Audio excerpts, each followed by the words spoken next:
from public to privately owned, from state-funded to individually run. We meet entrepreneurs, public officials, and mom-and-pop shops. Join us behind the scenes for exclusive interviews with determined individuals on their road to success. We are the Mitten Roadshow, and this is Wayland.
So today we're here with Steve, and we are with Retro. You're with Retro Rentals, right? Retro Rentals and Happy Camper Mobile RV Service. Okay, so tell me a little bit about it. Like, how did you? I mean, we're in a school. How did you? School. How did you get into a school?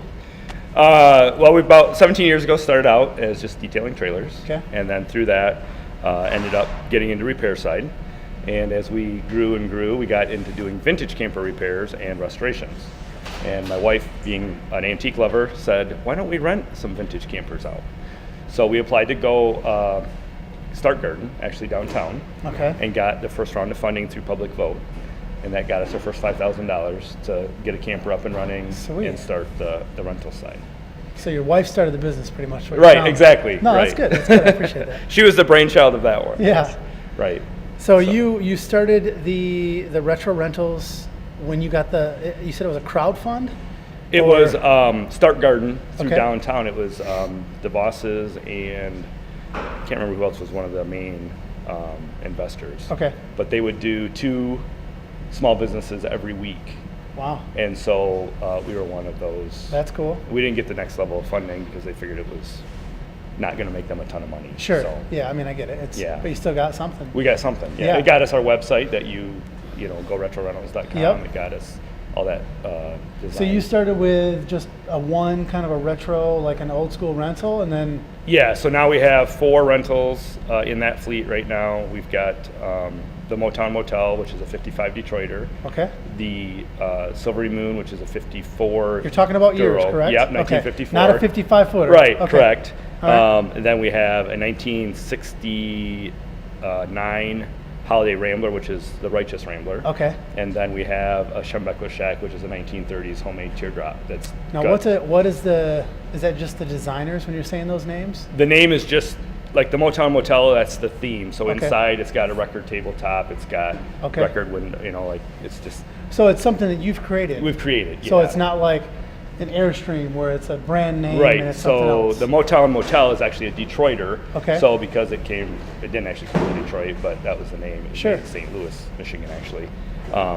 We just went with that theme. Yeah. The Motown being in Detroit. Yeah, great. So So this started off as a place where they would say, hey, my window's leaking, can you fix it? correct. And now you have storage. We have RV storage.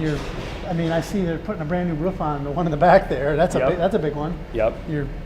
You've also managed some things for another rental company. Okay. We do all of their storage and maintenance and insurance work on their Okay. rental fleet. Sweet. So the trailers come and go from here. We don't actually have much contact with the customers on that end of it. Gotcha. It's just more of a business side of it. Yeah, we Okay. just do all of anything that comes in and there's been an accident, we Gotcha. would do the insurance claim and all that. So what's the funnest part about owning an RV rental place? I mean, there's probably different facets of it. The funnest part of all of it is actually the customers. Okay. I mean, we have customers that we've done restorations for that are all over the United States. One is in New Jersey, and we visited him twice. We went to Cape Cod to a summer house this summer and spent the night. Sweet. And just the people that you meet, it's not just a customer and they're gone. Mm-hmm. It's usually a friendship that's built because you're dealing with them on a 3-6 month basis to try to. So it's do not their- like a car wash. They come Yeah, in, they don't come and just go. leave. Yeah. It's like, hey, this is my idea. This Right. is what I want. And then you kind of put something together for them? Yeah, they will come in with the trailer in shambles, basically. Okay. And then we help them with the design work of it. And then sometimes they have a plan of what they want the interior to be. Sometimes we change the floor plan up for them depending on what they want to do. We did one for a customer in Ferndale, and it's actually out there. They bring it back here for storage every year. Okay. But we had a customer on Facebook, found us. She was in Virginia, saw that floor plan and absolutely loved the floor plan, but wanted a larger trailer. So we took another trailer and completely redid the floor plan inside to match the floor plan of the other one on a That's- larger scale. Just And stretch so- it out. Just stretched it out, yeah. And so she had basically the exact same design, completely different than what it was originally, but we Yeah. had to work with the existing windows and whatnot. So when you take an old trailer, you said a lot of times you're taking old trailers and basically overhauling them. So Yes. from the ground up. Yeah, so it's basically from the frame up. Okay. Because I see one over there. I thought it was just a regular snowmobile trailer. Right. But you were like, no, that's a That's a 1955 Detroiter yeah, also. yeah. So And it's basically you take the entire thing apart, Right. start up, and then assemble Rebuild it it all, back. yes. So That's everything crazy. is new. Most of the time, even on that one, it will have new metal on the side. Okay. So sometimes we reuse the original, and she had wanted to reuse the original, and she started cleaning it, and we told her Realized. the price of what the new was, and she says it's not worth my time to clean. Yeah. So she's just going to go with new metal now. Gotcha. So Now, when you have something that's kind of an Airstream, which is a brand, Yep.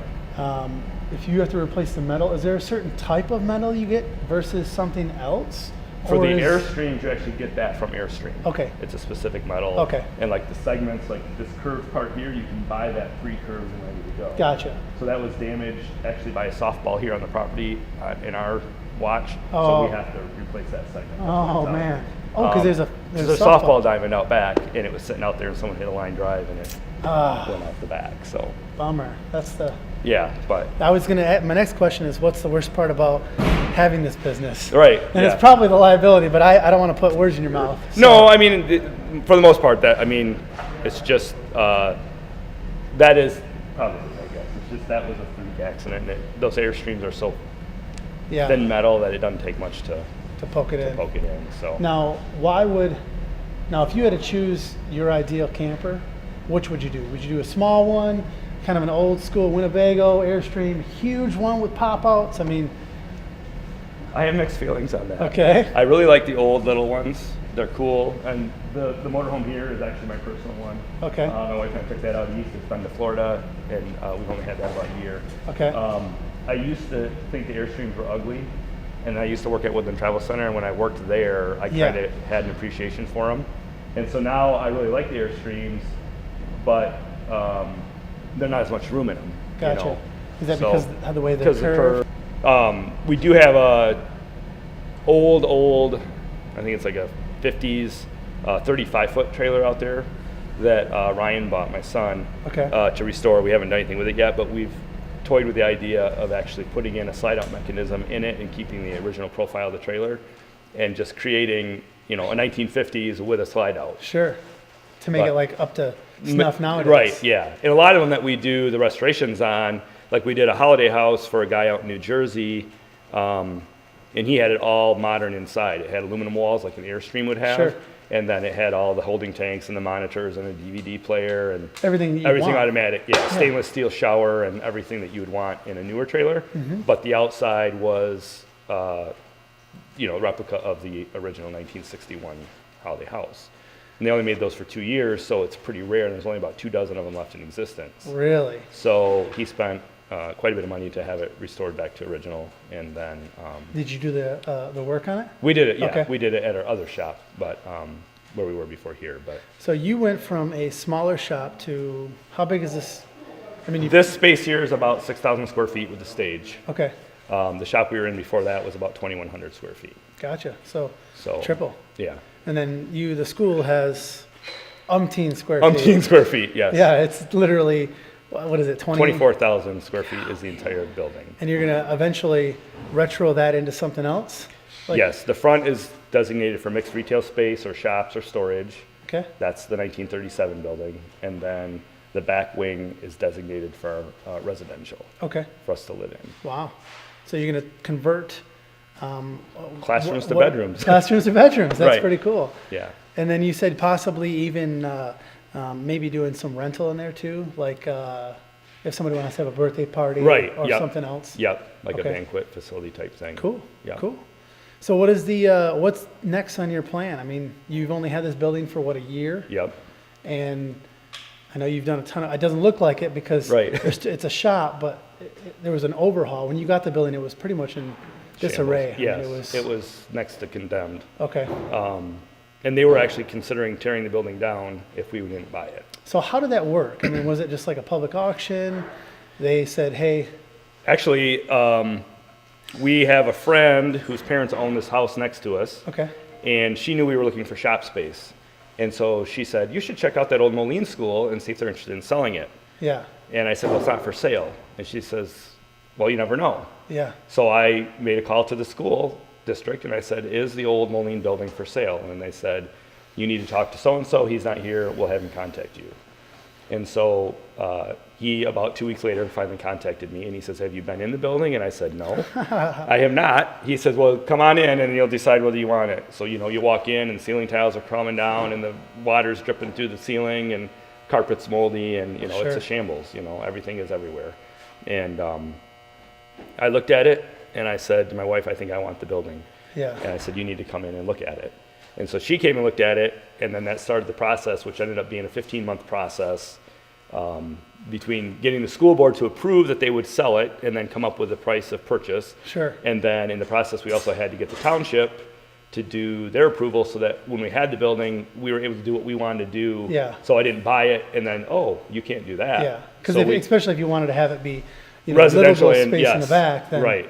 So what we did was a planned use development, a PUD, Okay. and that was all, you know, we had to do public hearings and do all of that stuff up on front. Thursdays at 7 o'clock. Exactly. Or whatever Yeah. it was. Right. yeah. It was Thursdays at 7. Yeah. And so we did all that. We had purchase agreement on the building contingent upon the approval from the township. So Okay. once the township finally did their approval, then we went back and did the actual closing. On So the did you have to worry about funding, and was this something where? We had to find a private lender Okay. to lend us the money for the building because a bank wouldn't touch it. Because they're like, it's this isn't a conditioned. house. Right. This and isn't not a, it's in, there's mold, there's water. Yeah. And everyone who looks at it on paper says this is a bad purchase. Right. But for someone like you, Right. who restores things, Right. this is the best purchase. Yeah. We have a friend who's a contractor, and he's like, do not buy that building. You're going to spend millions of dollars. And they were here for our open house, and they're like, you actually did it. He said, I Yeah. would never have the vision to do Yeah. it, you know. And once it's done, it'll be cool. But it's So getting your wife on board, was that hard, or was it like? well, originally I just wanted the space, honestly, just for shop space, and then I figured we'd just, you know, store stuff in the back. It was her idea to turn it into a residence also. Gotcha. And so that was the whole push for her, was so that we could save on, get rid of the house payment and have a house payment and shop payment all in one, and then have other avenues of passive income through storage out back and storage Sound up like front. a smart dude. I mean, So, people yeah. forget about those passive incomes. Yeah. So that's awesome. Now, when you take something that's totally just in shambles and you put it together, every time you do it, do you feel like, man, I just keep getting better at it? Or is it something like I saw one that was all just crumbled and then you took it apart, but you rebuilt it, but it was completely different than how it was it originally. was originally, yeah. On the outside, it looks the same. Right. But on the inside, it was like framed up with, 2x6s as opposed to 1x, and it's just totally different. So, Yeah, so when we first started doing it, we would do it primarily the exact way that it was okay. and just duplicate it. But over, the last few years, we've gotten better at it, and so now we actually, like you said, reinforce it so it's a better product in the end. Yeah. It might weigh an extra 100 pounds, but it's going to last a lot longer and it's going to be a lot more solid. Yeah, I think I'd rather pay for the gas. Right. Yeah. You know, and on a 100 vehicle. pounds. Yeah, 100 pounds isn't going to really do anything. No, it's like having extra. It's kind of like, you know, like when we first started doing it, the walls have a birch veneer finish on them. So you take a 1/4 inch birch veneer, you attach that to your studded wall that you saw over there. Well, in the past, we used to just brad nail that on, then we'd fill the holes, we'd lacquer it. It looked decent, but it didn't look great. Yeah. So now we take a 1/4 inch piece of Luan, attach that to the studs, and then we actually glue the final one on, so there's no nail holes, anything. Yeah. It's just a solid. So you're giving away all your trade secrets Right, right you're now? giving Is that away what the it trade is? secret, right, yeah. But the end product is a whole lot nicer. Yeah. And so all you have then is your seam, so you have a batten strip that goes down that seam. Gotcha. So it gives the customer a lot better I mean, finished product. It's like a brand new everything. Right. So what about you? I mean, you obviously are here all the time. Do you have? That's an understatement. I mean, you have kids, a wife. Yep. What do you do for fun? I mean, I don't have time for fun. well, you're a business owner, so Right, there's got to be. yeah. You know, My some- older son, Ryan, works with me full time. My Okay. younger son goes to U of M. He worked with us last summer and during his breaks. I have a daughter who's just turned 16. She does a lot of the cleaning for the other company that rents campers here. Okay. And then my So it's wife. kind of a family-run Yeah, business. and my wife is starting to come in a couple days a week to do some of the clerical work to free me up to be in the shop more. Sure. Because it's getting overwhelming to try to do all of that and do the work in the building too. So Now, what'd you do before this? I mean, you said you worked at another. I worked at travel- Woodland Travel Center for 3 years. Prior to that, I actually ran hydroelectric dams in Cascade and Ada and Okay. Fallsburg out by Lowell. You said you ran them. What does that mean? Like, We basically we were glorified janitors. okay, So we would clean them, maintain them. Okay. But if there was a major issue, then I had to be there to repair it with the project manager. gotcha. And if there was storms, we would have to open spillways and that kind of stuff. So you control the water that I goes- controlled the water that went down the river. Yeah. And I feel like my in-laws live over by Alaska, and there's one over there too. Yep. And LaBarge. Yeah, okay, so you know. Yeah. But I feel like right now it's just flooding with water, just coming down. Yeah. But there must be a reason. Like, why? It's off topic, Yeah. I know, but Yeah, I'm trying to, I mean, like this time of year, well, there's not much snow melt, but like in the spring especially, you get all the snow melt and rain, and then you get huge, flooding. so you want the river, or you want the lake or whatever it is to be lower as soon as that starts to do it, so that way you could not have it. Right, just and you come- actually, when I worked there was they call it a headwater gauge, and it's feet above elevation or whatever, but you had to keep it within a 6-inch range. Gotcha. Otherwise, the plant life and all that stuff. would- yeah, Gotcha. GNR would come in and you'd have all kinds of problems. Sure. But and then between Woodland Travel Center and actually going full time with this, I dispatched semi-trailer and trucks Okay. for Gainey Transportation, and then MTS, Martin Transportation, and then NTB. So, Wow. So you're a busy guy. Yeah, So do you love being here all the time then? I do. My wife doesn't love me being here all the time, but Well, pretty soon she'll have an office. in right, her she has bedroom an will office, be, right, yeah, her office will be right down the 30 road. feet yeah. away. Right, so So where do you live now? we just live over right here in Caledonia. Okay. So we're about 5 miles from here. And are you born and raised West Michigan or? My wife is from Byron Center. I'm actually from Swartz Creek. Okay. Over on the east side of the state. Sweet. And what made you decide that this is the area that you want to? Well, my wife was from Byron Center. Once Ryan was born, she wanted to move back here. We actually lived in Flint for a couple years right Okay. after we got married. And then when he was born, we moved back. We lived in Wyoming Wyoming in the city Sure. for 12 years. And then we needed to find a school that had good programs for gifted students. Gotcha. So we searched the schools and found Caledonia had a good program. So we moved to Caledonia Schools. I feel like a lot So, of people do that. yeah. They find out the school that works for them Yeah. and go from there. So we've been there 11 years, and Cool. then, of course, Haley's still going there, so she's the school of choice when we move in here. Awesome. Cool. So this is going to transform. Right now it's a school.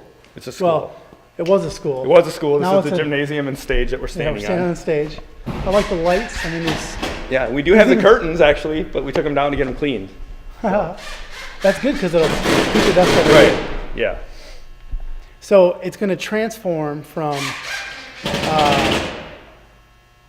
one of the bedrooms, one of the classrooms is going to be a bedroom, another classroom is going to be something else. You have plans to change some of that into residential. Correct. And what else So in the 1937 building, we're going to have, this room will be our office, clerical office, and customer waiting area. Okay. The room next to that is going to be a little camp store, accessories, parts, accessory store.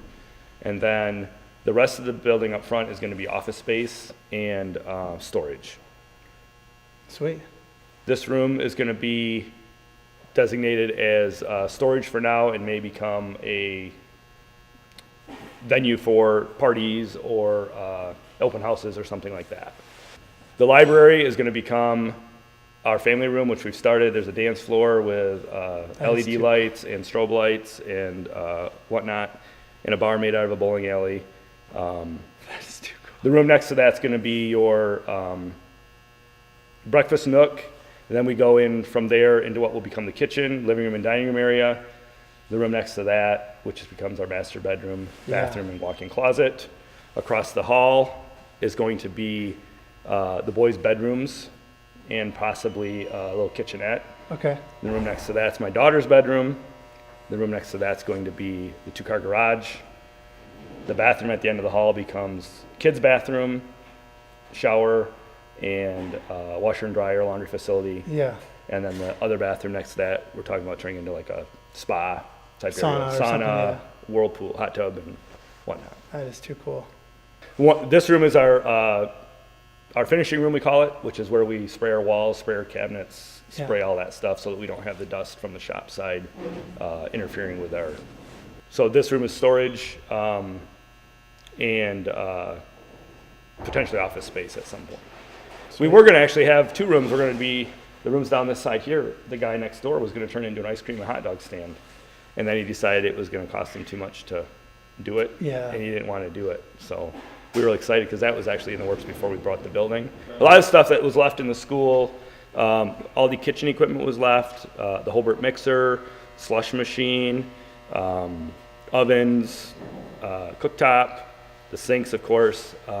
There's even like all the boys' bathroom have all the urinals. Urinals, yeah, everything is still in there. And all the walls were actually in there, but we took them down to paint them. And so those will all go back in. And those bathrooms there are actually functional. Perfect. And then you had a bunch of just file cabinets and teachers' desks and ceiling tiles from the gymnasium that we saved. And They were metal. metal ceiling tiles. And actually the same guy that was going to do the ice cream store, when he was in high school, he installed all those in the Did he ceiling with really? his friend. And then he was here when we took them all back down and helped us take that's them back fun. down. So, and that was like in the 50s that they put those up. And then, yeah, there's some yearbooks. There's, we found a couple of things up in the rafters. We found a paper airplane that a kid had thrown up in there. We found an old ball that said Moline up there. There was a tag tied to the rafter of someone that had worked on the building in 1956 or 8, I think. I don't remember. I think he said 9. 59, yeah. Yep. And so we just found a lot of that cool stuff That's as cool. we cleaned out the building. So there was a ton of damage. Correct. Water damage, old boiler systems. I'm sure this is 6,000 square foot right here. Right. So you had to put in some retrofit heaters. Yes. And it's probably pretty expensive to heat. Like, what are your plans for that? So for the portion up front, we're not real sure at this point what we're going to do. It depends on if it actually ends up being office space. If it's just storage, we don't worry about heating it. Yeah. The office and store will be heated with a furnace, just a forced air furnace. Okay. So And just then- like in your in normal a normal house. house. Yep. And then the residential will also be multiple forced air furnaces. Yeah. So the living room, kitchen, and dining will be one. One furnace, yep. Okay. And then like the library is one furnace. And then the bedrooms will probably be split, maybe one or two, Yeah. depending on how the Because each bedroom is, these bedrooms are huge. I mean, how big are they? 750 square feet is the average size insane. of each of the classrooms. That's like people's houses. Houses, yeah. Yeah, is one of your bedrooms. Right, yeah. The family room, library area is about 1,300 square feet. The kitchen, living room, and dining room area will be about 1,300 square feet. And then each of the bedrooms will be about 750. And then, of course, you have hallway space down there, too. So it's So you're actually going to live in the game called Clue. So there's Right. like in the back area, there's Right. the Airstreams. That's going to be cool. I'm excited to see the transformation. I'd love to come back absolutely. and actually see, the progression from now until then, yeah. until when it's finished. So Yeah. I think it'll be cool. So I want to say thanks for letting me come out. And Absolutely. It's Anytime. It's pretty cool to see what you do, and I've got a 24-foot Shasta that I probably Okay. have to have some work done. So What year is that one? 2002. Oh, so it's one of the newer ones, yeah. Yeah. So Yep. it's got a roof. It's got a little damage to it, and it's just needs some updating. I've already ripped out most of the stuff, Right. but it's fun for me too. Thanks again, Steve, for hosting us over at Retro Rentals. And don't forget to like them on Facebook because they're pretty cool people. And we're going to give away a weekend in one of your campers. Correct. It's going to be one of the 4, the Detroit something, and I don't know what the names are, but it's going to be a weekend away. And you just have to like us. This is Wayland, Mitten Roadshow, and then don't forget to share their page too. So subscribe down below, and we'll catch you on the other side. See ya. Perfect.